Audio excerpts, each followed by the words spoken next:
Value என்னன்னு சொல்லி கேட்டுக்கிறாங்க.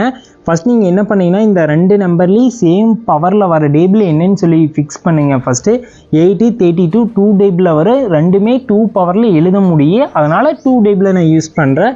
8 எப்படி எழுதலாம்? 2 டேபிளில் 2 பவர் 3ன்னு எழுதலாமா? அப்படியே அந்த எம்என் அப்படியே போட்டுக்கிறேன். 32 வந்து 2 டேபிளில் எப்படி எழுதலாம்? 2 பவர் 5ன்னு எழுதலாமா?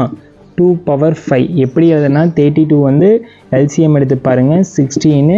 16 வந்து 8 4 2 1 அவ்வளோதான். 5 டைம் வருது. அதனால தான் 2 பவர் 5ன்னு எழுதிக்கிறேன். இப்போ இந்த 3யும் எம்மையும் மல்டிப்ளேஷன் பண்ணுங்கள். 3 இன்ட்டு எம் மல்டிப்ளேஷன் பண்ணால் 2 பவர் 3m வருமா? Equal to 2 power 5. பேஸ் ரெண்டுமே சேமாக இருந்துச்சுன்னா பவர்ஸ் ரெண்டுமே ஈக்குவேட் பண்ணிக்கலாம்.